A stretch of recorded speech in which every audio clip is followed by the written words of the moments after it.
Assalamualaikum warahmatullahi wabarakatuh. Selamat datang kembali di perkuliahan daring untuk mata kuliah jaringan syaraf tiroan. Pada pertemuan kali ini kita akan membahas tentang adalin.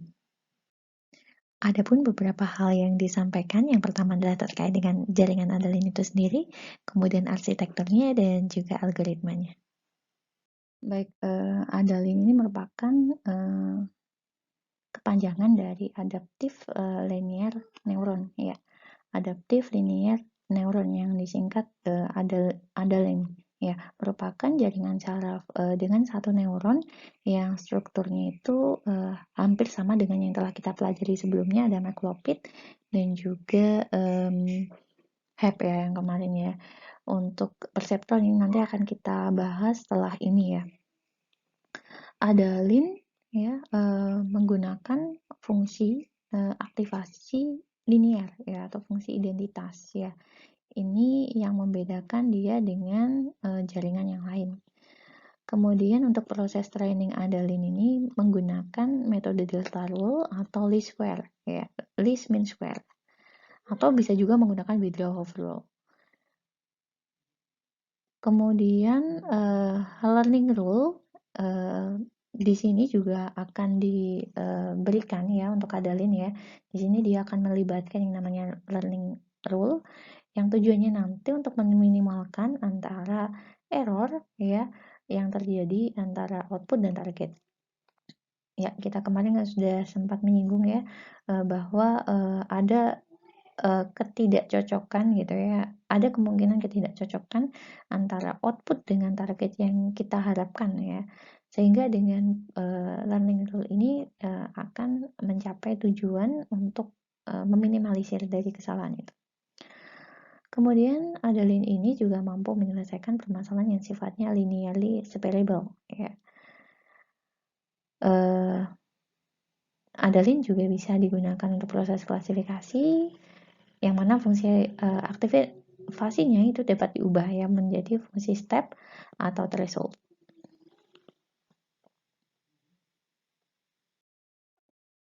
Adalin merupakan jaringan dengan satu neuron ya.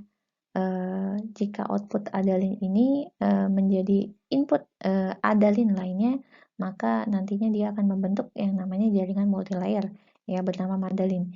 Nanti juga akan dibahas pada bab terpisah ya. Di sini ada input neuron ya. Ini pada prinsipnya sama gambarannya dengan jaringannya sebelumnya. Ada input neuron, ada bobot input neuron, ada bias dan di sini ada bobot dari biasnya ini ya. Kemudian di sini ada adder dan ini yang membedakan ya. Jadi fungsi outputnya di sini ada V ya. V-nya ini adalah kalau di sebelumnya itu ada in ya. Y-nya itu sama dengan V sama dengan Y. Yang mana itu adalah sama dengan bias B ditambah dengan penjumlahan dari perkalian seluruh perkalian penjumlahan dari perkalian semua input neuron dikalikan dengan bobot neuron yang ada. Nah, di sini menggunakan fungsi aktivasi linear ya. Karena di sini linear, maka di sini kita tahu bahwa nilainya V sama dengan Y. Nah, tadi ada beberapa metode ya selain delta rule. Nah, di sini kita akan coba bahas untuk yang delta rule saja. Nah, di sini delta rule merupakan metode yang digunakan untuk mengupdate bobot ya pada adalin. Delta rule ini tujuannya untuk meminimalkan error dengan cara meminimalkan selisih antara output dan target. Yang mana errornya bisa dihitung sebagai kuadrat selisih antara output dan target ya. E sama dengan T dikurangi Y kuadrat ya. Oke, kemudian ini juga error ini bisa diminimalkan dengan mengubah bobot mengikuti arah minus turunan dari error terhadap bobotnya. Seperti ini ya, ada turunan parsial E minus E ya dibagi dengan W ya turunannya per W. Nilai terhadap W maksudnya. Nilai turunannya juga dapat dihitung dengan menggunakan persamaan seperti ini. Jadi nanti kita dapatkan ya minus 2 dikalikan T min Y dikalikan dengan XI. Yang mana T-nya ini adalah target dan Y-nya ini adalah output. Sehingga update bobot pada adalin dilakukan dengan persamaan berikut ya. Ini untuk mengupdate bobot baru ya.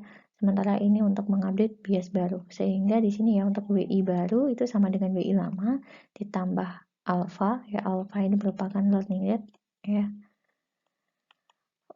Terus kemudian ada T, target dikurangi outputnya ya. Kemudian dikalikan dengan XI ya.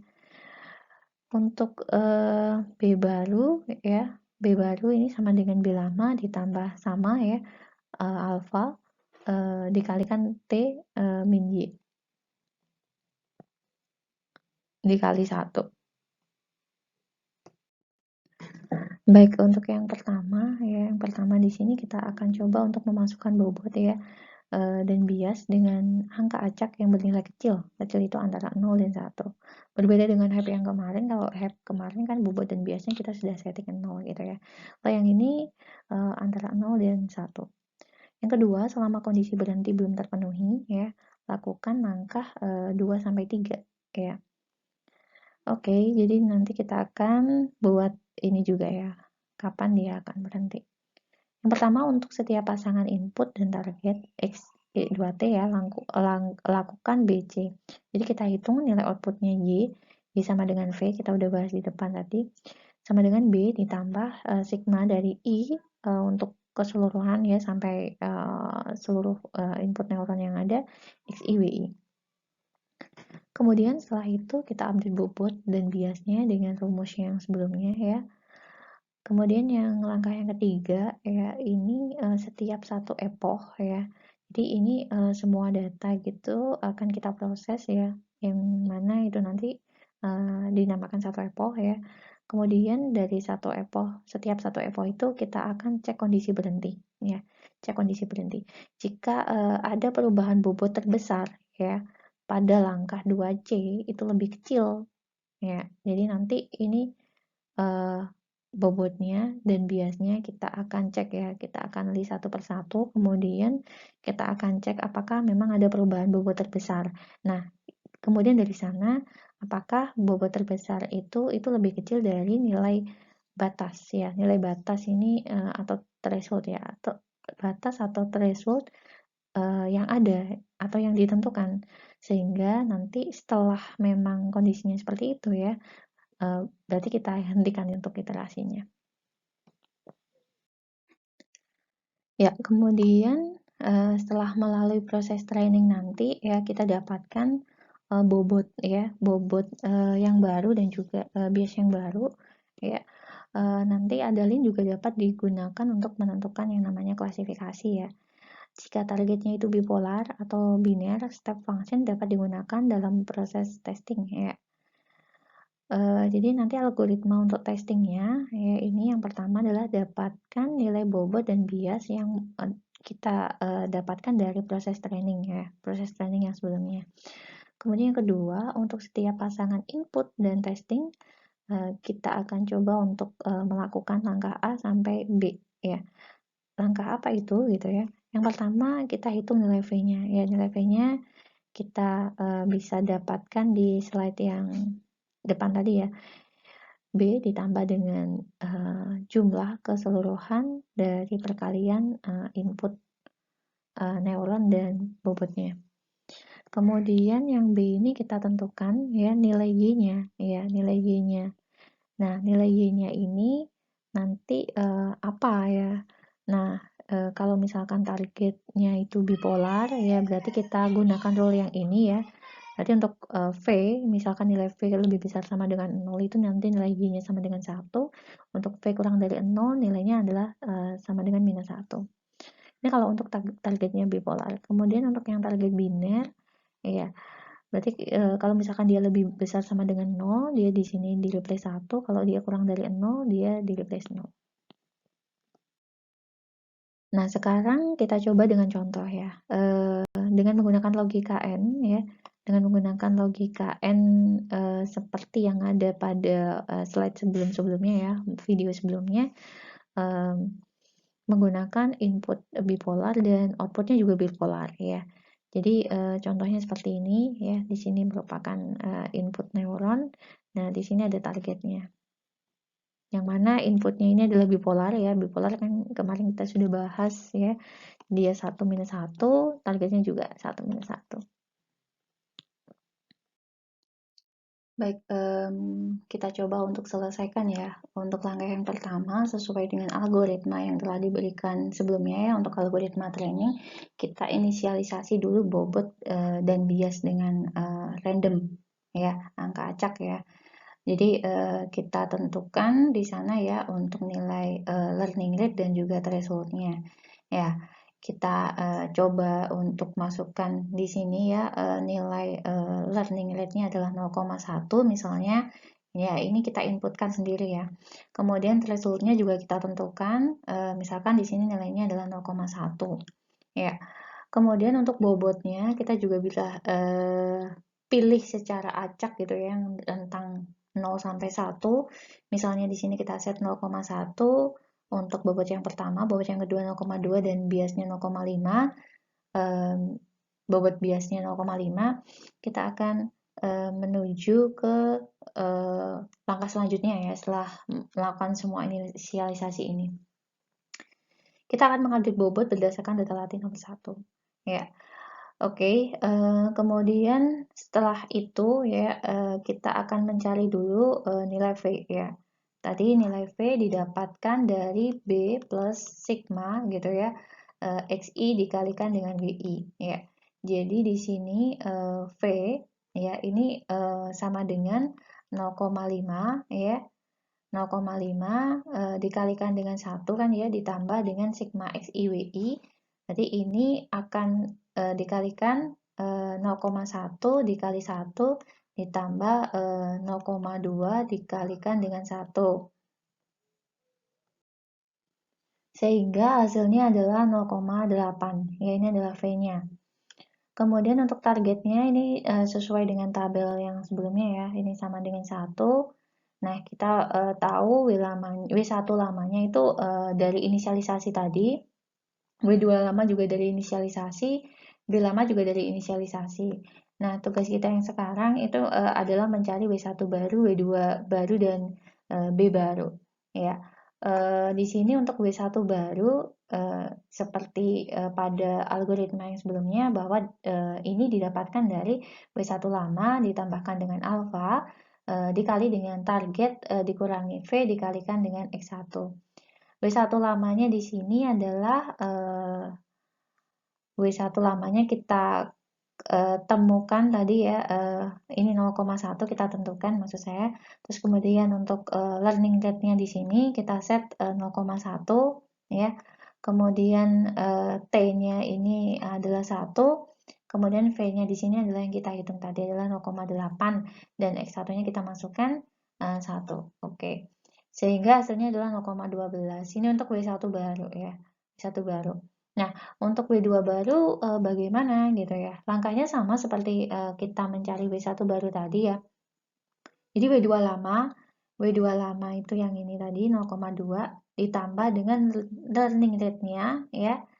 Dikalikan dengan targetnya, dikurangi dengan V ya, dikalikan dengan X2 ya. Sehingga hasilnya adalah 0,22.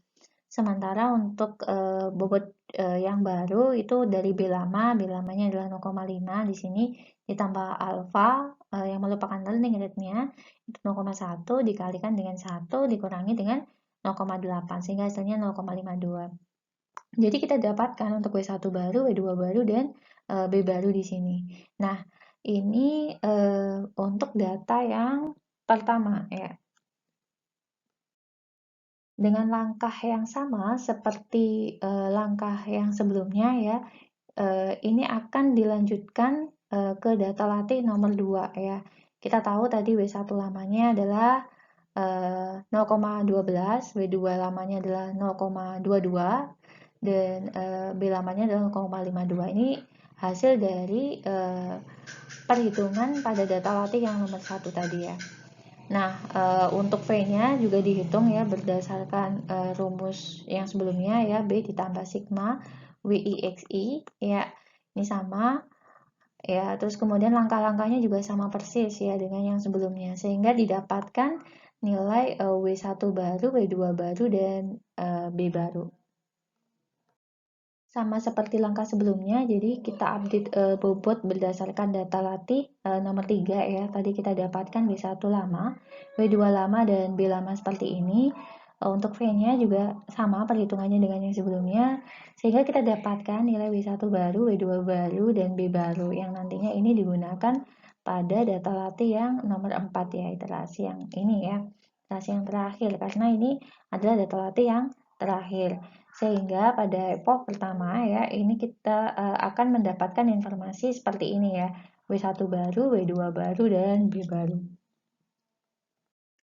Baik, sekarang kita akan cek apakah memang berhenti di epoch satu saja, cukup satu epoch saja, atau perlu epoch lagi gitu ya. Jadi kita akan cek untuk kondisi berhenti namanya. Kita akan cek kapan dia berhenti gitu. Apakah memang epochnya itu akan uh, terus berlanjut dan sampai kapan gitu ya. Menurut algoritmanya tadi, kita akan ngecek kondisi berhenti dengan cara menghitung perubahan bobot pada setiap iterasi ya. Jadi pada iterasi pertama yang ada di data latih pertama, iterasi kedua yang ada pada data latih kedua tadi, iterasi ketiga yang ada pada data latih ketiga, dan iterasi keempat pada data latih keempat, itu tadi masing-masing mempunyai W1 baru dan W1 lama. Begitu juga dengan W2 baru dan W2 lama ya. Nah, dari sini masing-masing tadi ya, masing-masing iterasi itu nilainya disimpan ya, W1 baru berapa, W1 lama berapa, kemudian dikurangi ya, dikurangi masing-masing gitu ya. Misalkan untuk yang iterasi pertama ini didapatkan hasil pengurangannya adalah 0,02. Terus kemudian di sini juga 0,02 ya untuk yang W2-nya, W2-nya nilai dari delta dari W2-nya. Nah, di sini masing-masing ya, delta W1, delta W2 pada masing-masing iterasi semuanya dihitung.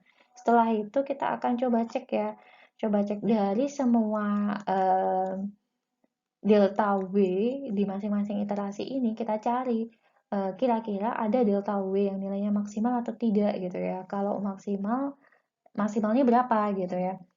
Pastinya ada yang maksimal ya, ada yang maksimal. Nah, di sini kalau yang kita lihat nilai maksimalnya ada di sini nih, 0,1564. Ya, jadi delta W maksimal itu adalah 0,1564. Ya, misalnya kita setting ya thresholdnya ya.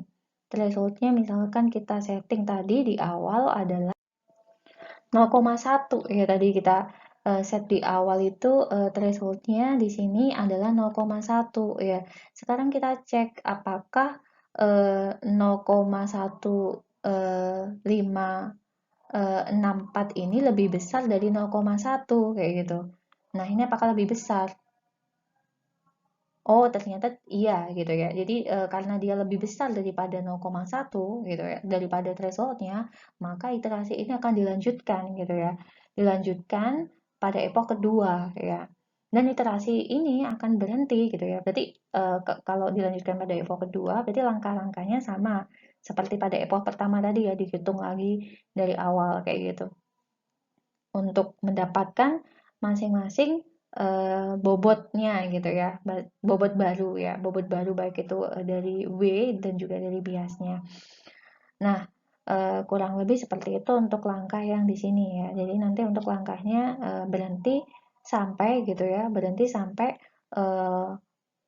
max delta W-nya ini kurang dari thresholdnya ya. Jadi kurang dari batas ambangnya yang ditentukan tadi di awal. Setelah melalui beberapa epoch, proses training nanti itu akan berhenti ya. Ini adalah contoh, misalnya kalau misalnya dari beberapa epoch tadi kalian coba gitu ya, akan mendapatkan nilai yang sesuai ya, nilai bobot dan juga nilai bias yang sesuai. Yang mana tadi delta W-nya ya, delta W maksimumnya itu kurang dari threshold. Nah, ini nanti bobot yang di sini nanti ini akan digunakan untuk proses testing ya. Nanti untuk yang proses testingnya jadi tugas. Baik, ini kalau kita gambarkan ya dengan menggunakan decision boundary ya, epoch ya, pada masing-masing epoch tadi ya. Misalkan di sini pada iterasi pertama itu seperti ini, kedua sini, tiga kayak gini, empat seperti ini. Nah, dari decision boundary ini saja kita bisa melihat bahwa ternyata sampai epoch keempat sekalipun gitu ya, mohon maaf, sampai iterasi keempat di sini dengan menggunakan garis pemisah ini ternyata belum bisa digunakan untuk mengklasifikasikan eh, dengan tepat gitu. Nah ini merahnya masih berada di area yang sebelah sini ya, seharusnya kan masuk di sini kayak gitu. Seharusnya dia terklasifikasi merah juga, bukan daerah sini kayak gitu. Jadi secara umum dia belum terklasifikasikan dengan baik ya, sehingga menuju ke epoch yang baik. Kemudian di sini kita lihat ya hasil decision Buderi pada epoch kedua ya. Pada epoch kedua di sini kita bisa melihat bahwa di sini sebenarnya sudah dapat memisahkan atau mengklasifikasikan titik-titik ini dengan cukup baik ya, mana yang merah dan mana yang biru gitu ya. Akan tetapi ini nanti tergantung dari thresholdnya, sehingga epochnya masih tetap jalan ya. Di sini hasil epoch yang ketiga ya, ini juga kita lihat di sini hasilnya juga sudah cukup baik gitu ya, memisahkan antara titik merah dan juga titik biru. Baik, itu tadi yang dapat saya sampaikan terkait dengan materi Adalin ya. Untuk tugas nanti akan saya umumkan via e-link dan juga Siam nanti ya. Terima kasih atas perhatiannya. Selamat belajar, semoga bermanfaat. Wassalamualaikum warahmatullahi wabarakatuh.